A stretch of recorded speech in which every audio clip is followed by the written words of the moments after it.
Kazuma would stand in the water as he began to concentrate. The fighting going on ahead.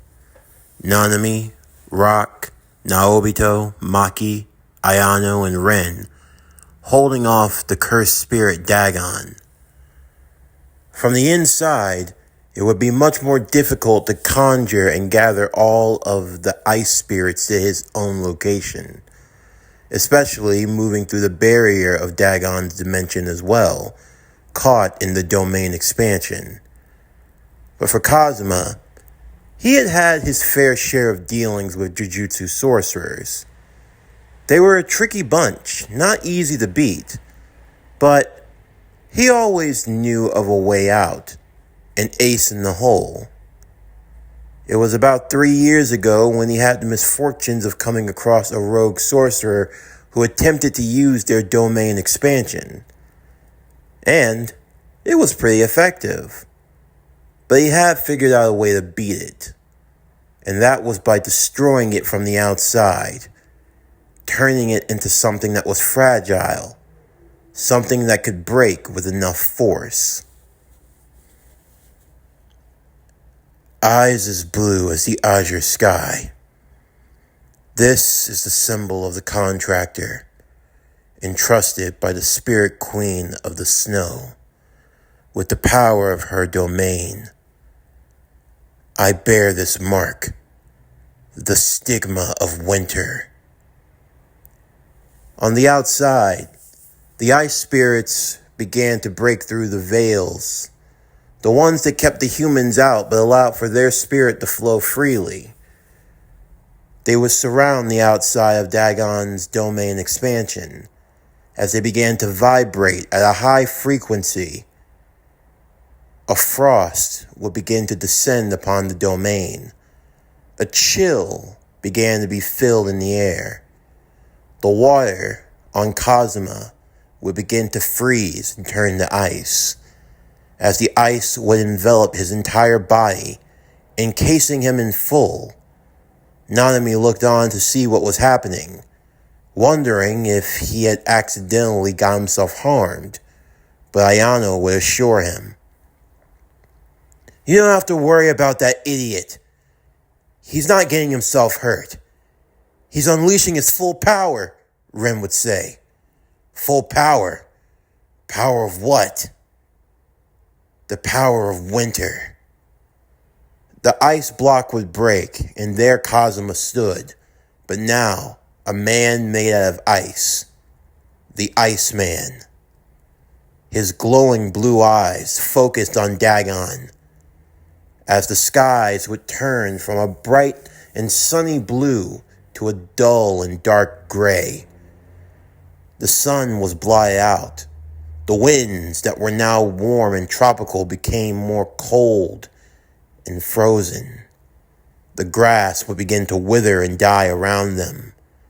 The feeling of the warmth of the sand had now transformed into something of a cold gravel-like texture. The vast ocean was now slowly starting to turn into one big block of ice. Even for Dagon, his Shikigami were now starting to move a lot slower, as if they were freezing in midair. "All right. I think I've got just enough to blow this place apart. Everyone, get away from him!" Kazuma's voice was booming with authority. As everyone would jump back in that moment, Dagon would focus all of his Shinigami on Kazuma. "At this rate, he might be trying to break through my domain. I have to use the surefire hit now. It's the only way I can beat him." Too slow. The Shinigami would begin to freeze, falling in midair as they broke apart in the ice. Before he knew what hit him, Kazuma would instantly appear in his face, as he jutted out large blockades of sharp rocket ice, shooting at Dagon and stabbing him all over, freezing his body inward. "Sub-Zero," Kazuma would say, as the barrier of the domain would break on the outside. everyone now being freed and brought back to the real world. Dagon had been severely wounded, staggering to his feet as his body was breaking apart. The body that had been hit by the Sub-Zero. For Kazuma, it was his ultimate attack, to free someone at their absolute. Of course, this required a lot of energy, especially with all the ice spirits that he had called into this one area, specifically just to break apart the domain expansion, of a special grade no less. As the domain had been broken, Kazuma would revert back to his human form, Ren catching his older brother as he fell to a knee. Damn. You cursed spirits are something else. But you won't be calling your domain back anytime soon. You're finished. And Kazuma would be correct, as Maki came from the left, stabbing through the body of Dagon with the inverted spear of heaven that was able to negate any of his curse technique, and with Ayano, who slashed him in the head with the flaming blade of Inraya. From the back, Nanami would strike using his 7-3 ratio, and then Rock would strike with his golden chi-infused punch. Their coordinated efforts would bring down the cursed spirit Dagon, as he would begin to crumble away and evaporate, Naobito landing the finishing strike. Well then, that's all in a day's work.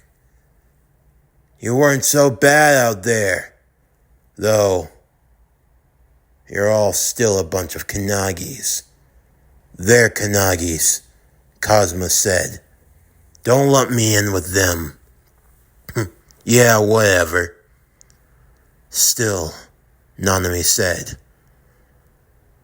this was not a victory that could have been won without you. Why exactly are you even in Shibuya? Isn't it obvious? Ayano said. We came for the Halloween festival. We were actually on a mission, Kazuma said. Just dealing with some spirits and yokais in the area, nothing more. You know how things get this time of year. But still, I never would have thought that things could have taken a turn to this degree. The veil that was on the outside, it has the workings of Jujutsu, Kazuma said. So what's going on here? What happened to Gojo? Kazuma and the others would be brought to speed on what had happened. Of course, having just met the strongest sorcerer not too long ago, it was a bit jarring to learn that he had just been sealed away so easily. Of course, there was nothing easy about it. The fact that they had to go through such efforts just to take him out meant that he truly was a threat. But now, seeing who was responsible, that left them worried about what their next phase was going to be. So your friend Gojo's stuck in the prison realm. Okay, big deal. All we gotta do is go in and break him out, Ayano said with a grin. It's not going to be that simple, Nanami said. If the enemy's gone this far just to seal away Gojo, then it's likely that they have countermeasures in the works. We're on our way to free him now. If you're all still up for it. No, I won't. We're gonna help you, Ayano said. It's nothing to worry about. Besides, I'd bring shame and dishonor to the Kanagi family if I didn't fulfill my duties and help people in need. And you, Mr. Lazy Boy, she said, pointing at Kazuma, who was staggering to his feet. Don't think that just because you used your Sub-Zero that you're getting out of this so easily. You have to guard and protect me, and I'm going to help them. So that means your services are still required, buckaroo. So I hope that you can get over that little head cold of yours, because we're going to be needing you to make more ice cubes. She is such a taskmaster. Well, you know, that's Ayano for you. What are you going to do about it? Still, I do wonder if we can assess the situation up above. We're able to make time. Perhaps we can catch the enemy off guard. Hold on, Rock would ask. Do you really think that it's Suguru, though? Suguru Ghetto. I don't know. From our reports, it appears to be, but I know for a fact that he died a year ago. So if that's the case, who exactly are we up against? I don't know. But if someone thought that Suguru's body was worth using, then it's safe to say that this enemy is far more prepared than we could have realized. For so long, we've been staggering, while the enemy has continued to grow stronger in the shadows. We haven't been doing a diligent job of hunting them. Perhaps this is just karma, or our own penance for failure. And now, not only are we going to suffer, but also the people of Shibuya. Innocent people that had nothing to do with this. Whoever is responsible, they must atone for all the lives that were lost tonight. That cannot be forgiven. In the meantime, Panda and Kusakabe would continue to scout the area looking for innocent civilians. Of course, Panda was ready to go down further and help with the fighting.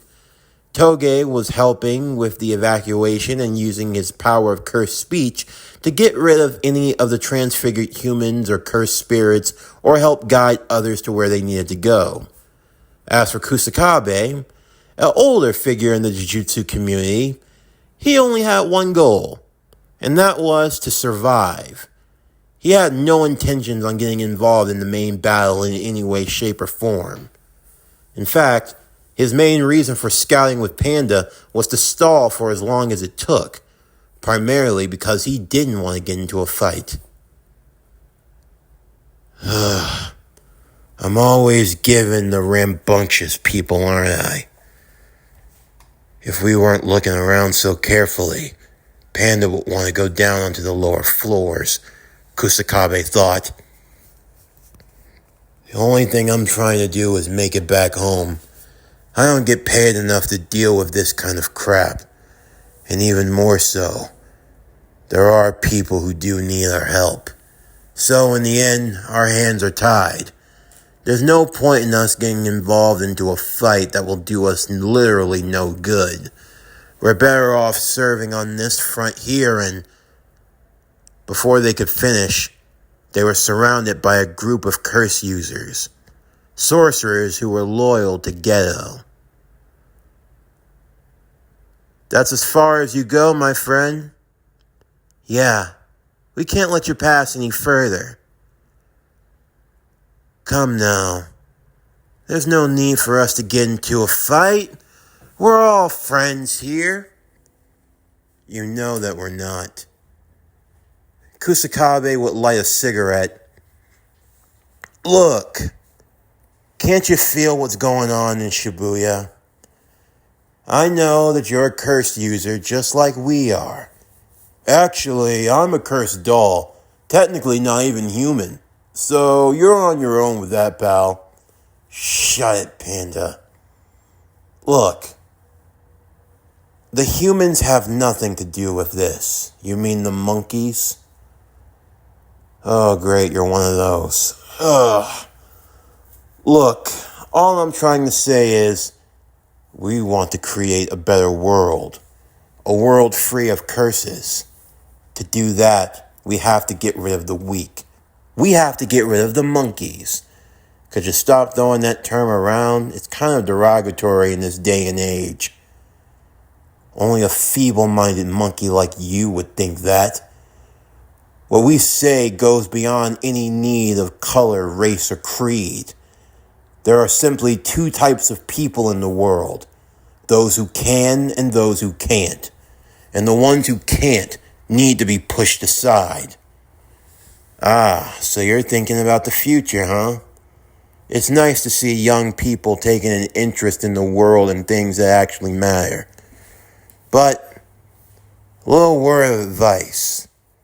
You should be careful about how you speak about others, because you never know. Someday you might need help from those people who you call monkeys. Sure, you might be on top of the food chain because you can use cursed energy and they can't. But I have to ask you, in a world full of cursed users, how do you think things are going to play out? Pretty soon there's going to be a new law and order, right? There's going to be a new sheriff in town, new rules and regulations. And I really have to ask you, do you honestly think that in the grand scheme of things, that someone like you is actually going to matter? We're talking about people like Satoru Gojo, people like Suguru Geto, people like Ryomen Sukuna. And that's just the cursed users. We're not even getting into other territory. Monsters, yokais, the meta-humans of this world. Hell, there are other worlds far beyond even our comprehension. What are you going to do with the likes of them, huh? You think that in the midst of everything that's happening, you're going to have a place in the new world? Come on, don't be an idiot. We all know what's really going to happen. In the end of the day, we're nothing but the little pieces on the chessboard. We're just the pawns, man.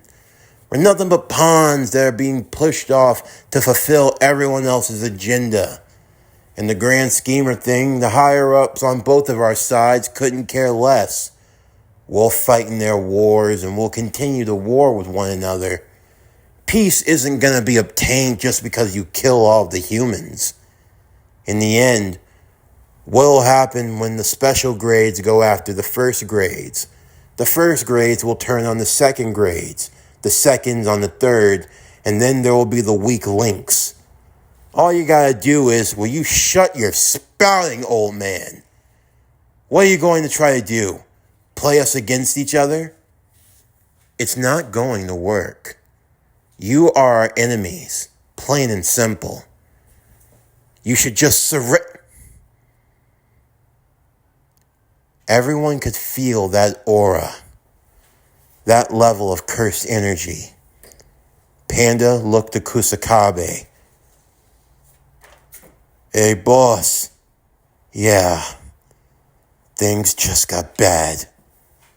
Why the hell? Megami was swinging through the rooftops using his cursed webbing. His body had become more adjusted now that he was the current wielder of the cursed spider.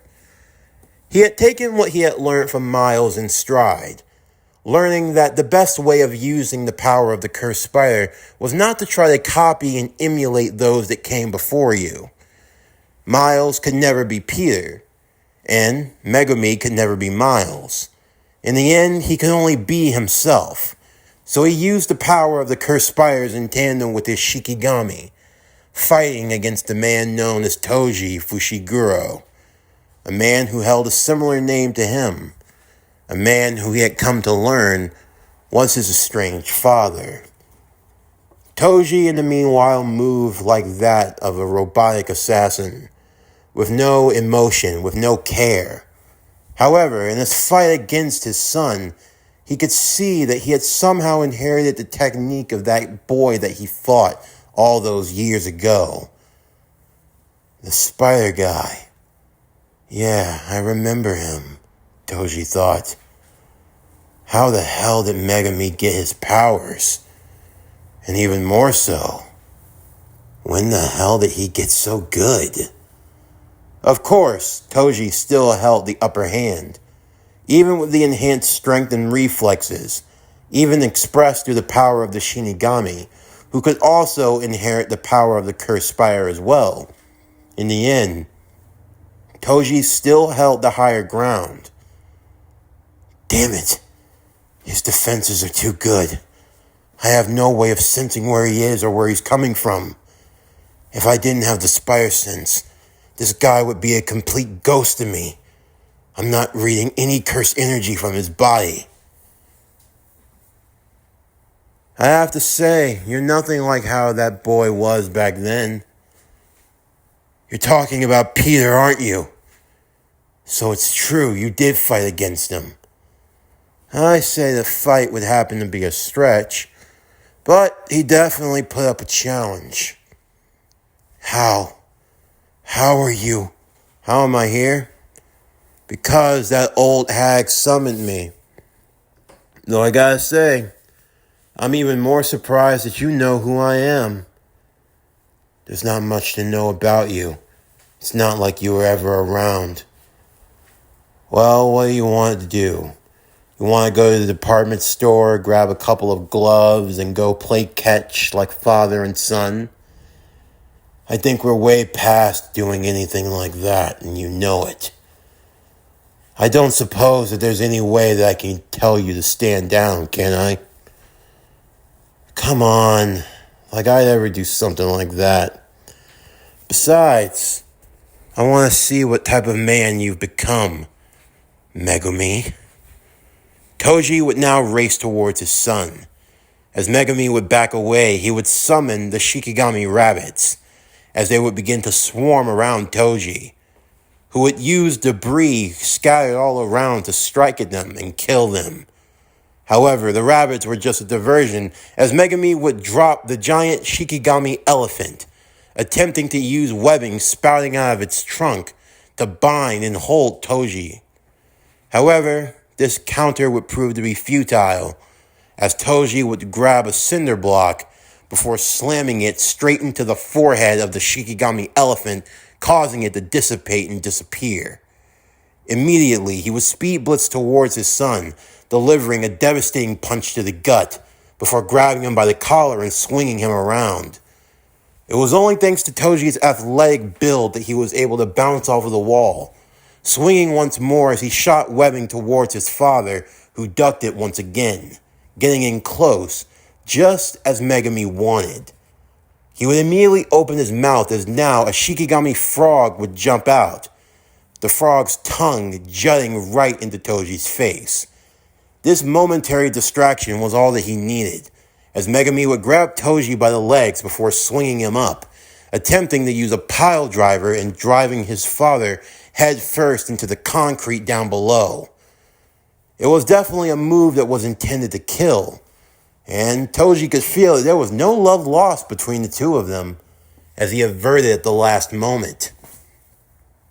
Damn, you've actually got some dog in you, eh, son?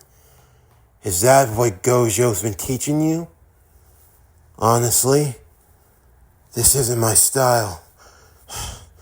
I've put in a lot more work physically than I think I ever have in my whole life. You rely too much on your Shikigami, don't you? So how the hell did you gain that power? I know for a fact that I didn't have any spider children in the world, and I know that your mother was a saint. I got it from a friend who entrusted it to me. So, a power that's been passed down. Your friend sounds like a really swell guy. When are you going to have me meet him? Before they could continue, both of them could feel that presence. You feel it, don't you? No. What the hell? Why is Sukuna in Shibuya? Well, safe to say things just got a whole lot more interesting. Towards the southern part of Shibuya, in a hotel that had personally been rented out and secured, on the top floor, Sona Seatree, along with her queen, Tsubaki, were held in iron-like restraints, a collar that was made to shock them if there were any normalities in their energies, a special product made from the G Corporation. Yes, Kazuya had taken great liberties to capture these two girls, and it wasn't easy fighting against a pair of devils, no less, considering the fact that half of his platoon got wiped out in the process. But, in the end, they're just a couple of teenage girls. No need to worry when it came to wrangling them in line. For Sona, she could feel the death and destruction going on outside in Shibuya, and it made her wonder what was happening. Kazuya, meanwhile, was looking out the window, admiring all the chaos down below, as he felt the presence of his son and the devil gene starting to awaken, as now his own devil gene would begin to come to light, as his devil wings would begin to extrude from his back, and his skin would begin to change, his eyes becoming more darkened and sullied. How does he have access to the devil gene? He should be just a human. It's obvious more than that, milady, Tsubaki would say. Whoever he is, it's clear that he's had us as targets for a while now. For now, the only thing that mattered to Sona was her family, her parish. There was Saji as well. What had happened to Saji? She had tried to get in contact with him, but she couldn't hear anything. Kazuya, in the meantime, could see the look of worry on the girl's face. Why do you look so concerned, Miss Seatree? You act like I'm going to hurt you. What do you want with us? What I want is to understand. What exactly are you devils? And what do you know about the devil gene? The devil gene? I've never heard of such a thing. Come on now. There's no point in lying to me. You're devils. That much is plain as day. If you know that, then what more do you need to figure out? What I need to know is how exactly do you devils differentiate from me? You see, I was born with something called the devil gene. It's obvious that there's something that links the two of us together. So, if devils and angels exist, that means there's gods, demons, ghosts, ghouls, and everything else in between. Everything else that goes bump in the night. You're just a confirmation of that, along with a lot more. I tried to get your boy toy to be more reasonable, but unfortunately he didn't have much brains, and little brawn too. What did you do to Saji? I didn't do anything. In fact, he could have made things a whole lot easier if he had just complied willingly. But instead, he chose to be stubborn and defiant. So now I have to bring you into the equation. Sona's power would begin to flare up, and Kazuya could sense it. Her aura, her innate ability as a royal devil, as she looked at him with a look to kill. If you've done anything to my family, if you so much as harmed a hair on their heads, I swear you will have the wrath of the Seatree family on your head. Do you understand me? The Seatree family. That's some useful information. Seatree. I believe that's the name of a devil. This only adds even more credence to my theory. I don't think I'm done with you yet, Miss Sona. Not by a long shot. You're going to tell me everything that I want to know. Whether we do this the easy way or the hard way, it's up to you. Sir, what is it? We appear to have a flying projectile coming our way. What? Off in the distance, flying in the sky, a being enveloped in black armor, with devil wings soaring along his back. In his hand, a dark sword that was imbued in black flame. He looked as though he were something out of legend, a black knight. The window would be broken in instantly, The guards would grab their guns, preparing to shoot at the intruder, only for them to be cut down instantly and burnt away. Sona and Tsubaki would be filled with fear as the Black Knight would approach them, raising his sword and cutting away their restraints. Who? Sona was pulled into a hug immediately. Tsubaki, standing on guard, not sure what to make of this. But Sona knew. Saji, you're okay.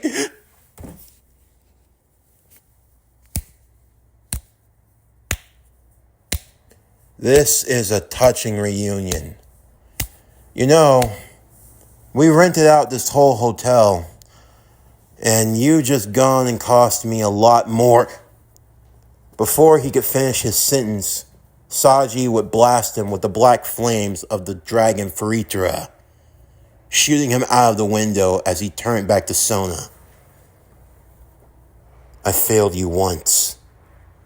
I won't fail you again. Saji, no, we need to get out of here. Please, we need to go and... No. I'm not leaving until I have his severed head in my hands. Saji, I'm okay. We'll be alright. We'll regroup. You don't get it. He came after my family. What? He came after my family. He threatened the people I loved. He tried to kill me. He hurt you and Tsubaki. How much more humiliation do I have to suffer? Sona, I can't keep this control for much longer. My blade calls out for blood. I will have it one way or another, with your permission or not. I'm sorry to say this. My loyalty is to you and you alone. You are my king, and I will serve you till the end of time. But this is the one time where I must disobey you, and I can only ask for your blessing. If you don't grant it, I'll understand. But please. Sona, Tsubaki would say, we'll be able to back him up. You have to give him a fighting chance.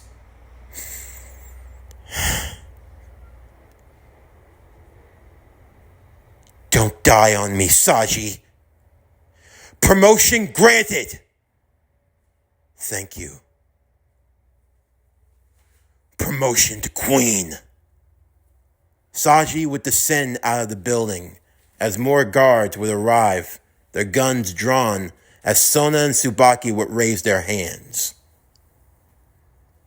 It's time to show them the true power of the Citri family, milady. You're right. Normally it's against our policy to kill humans. But for this, I will make an exception. If you make any moves, you're dead. The one that said that would instantly be dissected. Does anyone else want to make a threat? Meanwhile, Jogo was in the fight of his life.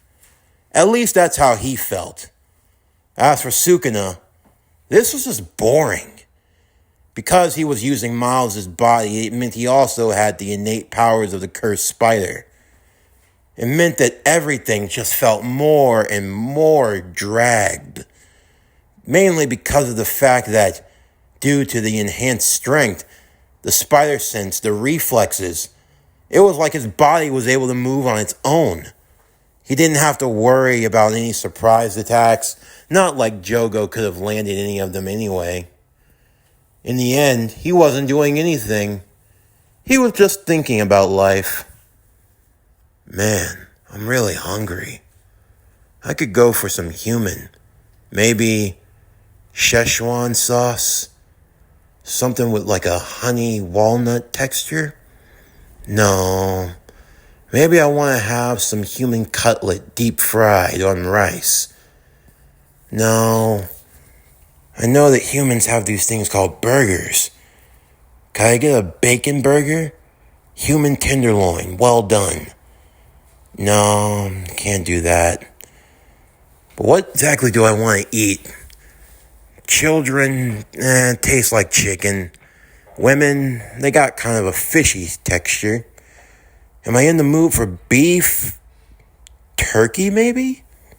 No, it's not the season. Not yet. Oh, it looks like he's actually trying to ramp things up now. Sukuna! Maximum Meteor! Down below, Kusakabe and the others could see the large flaming ball of death that was about to hit them. See? This is why I don't get involved in this shit, Panda, Kusakabe said. Every time I leave the house, my life is always on the line. This is why I don't like hanging out with you kids. Step on it, we gotta go! You're not going anywhere. Without my permission, none of you are moving, Sukuna said, as everyone stood still. In fact, I forbade anyone in a 100-mile radius from moving until I say now. And if you move, you're dead. Or we can play a game. What kind of game, you're wondering? Well, the children are always doing amazing things in this era. In fact, I hear there's a challenge going around. It's called Gun to Your Head. Personally, it doesn't make any sense to me, but I'll explain it. So, they say gun to your head, then you have to spit like a verse from like a song or some whatever crappy music that they have out nowadays. And if you're able to do it, you can go. So, how about we play a game? Gun to your head. Give me verses from the band King Gnu, Sukuna said with a chuckle. Kusakabe was shitting his pants. First off, they were being held hostage by the king of curses, Ryomen Sukuna. Worst of all times, of all of the damn times, Sukuna picked now to want to play games. He picked now to want to use jokes. He picked now, out of all times, to play a game played by the children of this era when there are no children around. And worst of all, he picked a panda.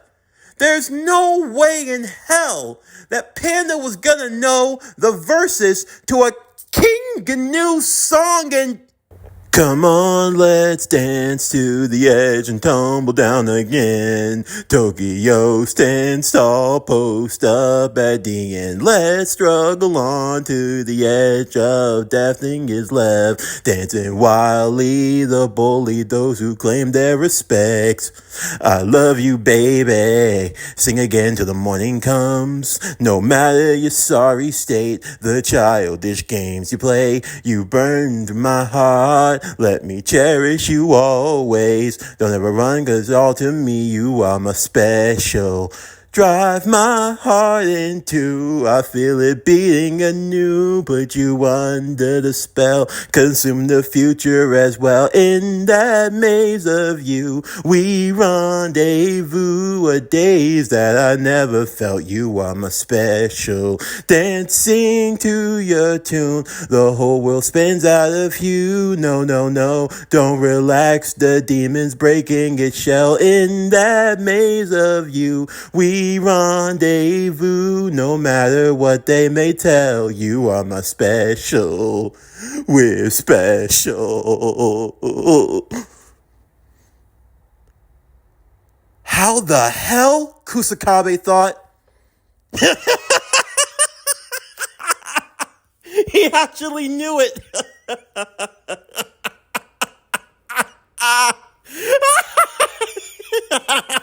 Okay. Now, everyone would disappear instantly as the meteor would finally make impact, with Jogo wondering if he had finally managed to land a hit on Sukuna, and Sukuna was still sitting and laughing.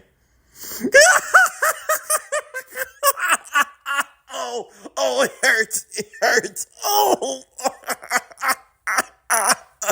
What? I actually got a hit? No, you idiot. You didn't get it. Please. God, I wish Arame was here.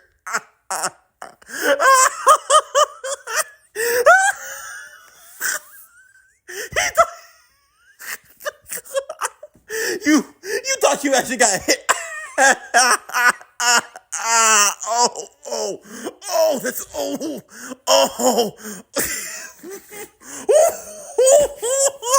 This isn't funny. There's nothing funny about this at all. Oh, it's kind of funny.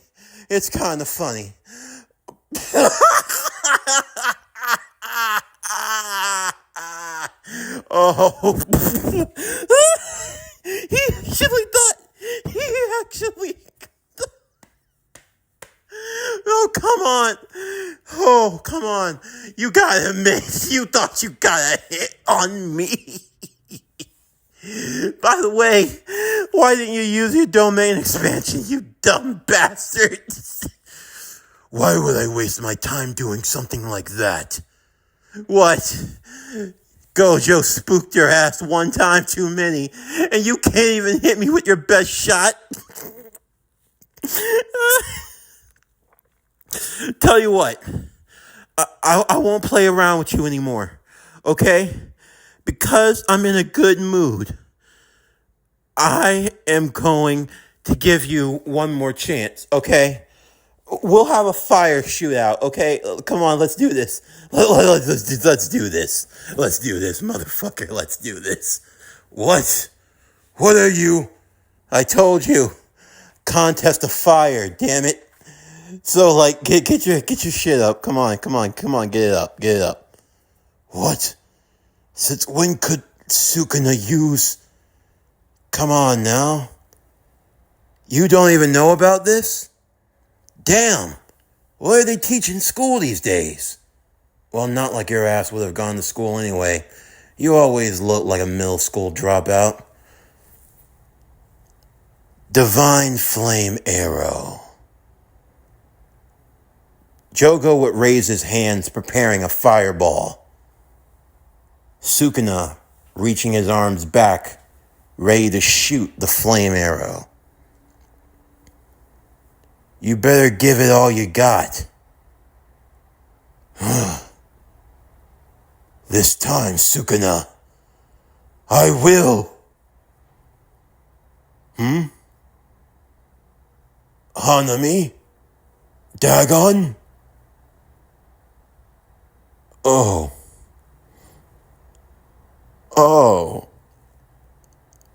I see. You know, Sukuna said, this is what you always wanted, huh? To be accepted? No, not necessarily. To prove that you had a right to live over humans. To be the ones who would inherit this earth. You know, I gotta say, it's kind of pathetic. If I had been in your position, I would have tried to continue burning down this world. I would have burnt heaven and the earth until I got to Satoru Gojo. But it wasn't all bad. And all this time, I fought against many sorcerers and cursed spirits. And I have to admit, you were one of the stronger ones. Huh? What are you saying? Ah, you idiot. Stand proud. You are strong.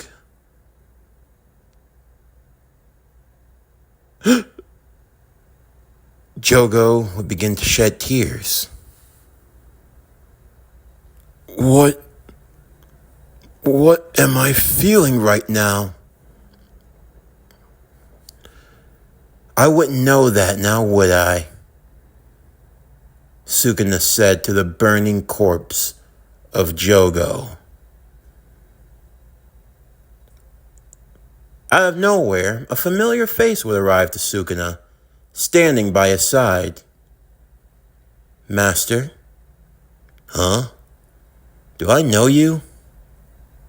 It's been a while, sir. Wait. Urame! Hey, how's it been? I haven't seen you in forever. Urame, you won't believe this. So there was this panda and... Sir, if you don't mind, there are targets approaching. What? Out of nowhere, amongst all the rubble and destruction, a bushy-tailed mascot costume would come crawling out. Damn, that was close, Shuichi would say. Nice work, Shuichi. We were able to get those people out of the way, but... Damn! Huh? I can sense two energies. Who the hell are you? Well, Claire said, I could ask you the same question, murderer. Hey now, I take pride in being a murderer. Don't make me repeat myself. Who the hell are you? Sukuna! Megumi would yell as he arrived, along with Toji. You're here too, kid? And who's this guy? I'm not getting any cursed energy off of him. That's kind of unsettling. I hope you got a plan, kid, Toji said. We have to stop him.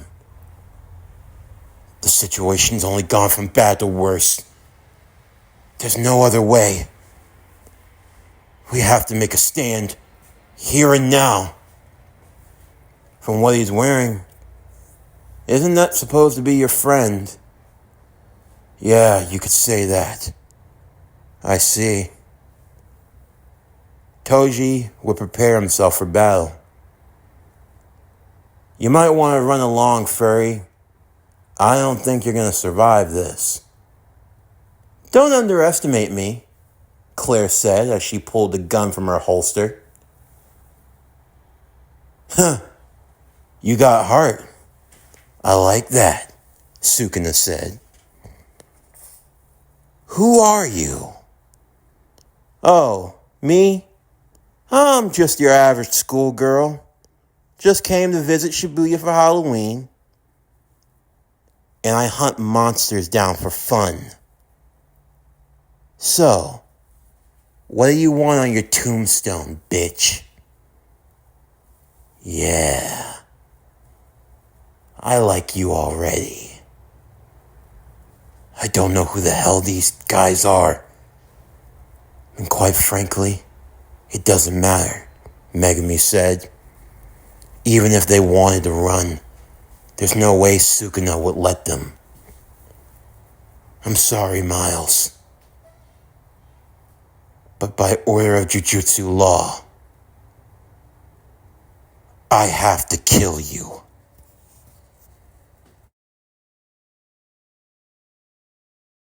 This concludes Jujutsu Kaisen, The Spider's Curse. What if Miles Morales was Sukuna's vessel?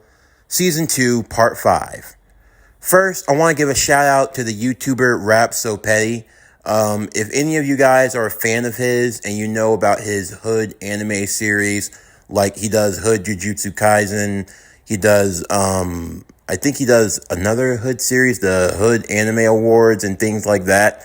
I got the gun to your head joke from his channel, and I wanted to do it, but with my own twist. You know, I figured there's no way I was going to do the whole Birdman joke thing, so I just found a funny way of incorporating the theme song from the Shibuya arc into my story personally. So if you're able to catch that Easter egg, then you, sir, are something special, sir or ma'am, or whoever may be listening. So I just wanted to give that quick shout out. Rap So Petty. Love his work. Really funny. Please check him out if you are a fan of anime and if you're looking to have a good laugh. He will not disappoint. But also, thank you for everyone for enjoying today's video. Tomorrow, just as an announcement, we are going to be doing a double upload day. Part 6 is going to come out in the morning. I'd say around 10 or 11 o'clock Eastern Standard Time, 10 or 11 a.m. And then part 7 is going to be coming out in the evening around 5 or 6 o'clock. So tomorrow is going to be a double upload day. And we're going to be knocking out this series for the week. By Saturday, we'll be doing part 10. That will be the final part. So just to give you guys a little update on what the remaining schedule is going to be for this week. But anyway, that's going to do it for the end of today's video. I'm Javon Harrington with Power Core Productions and Podcastings, signing off, and I'll see you next time.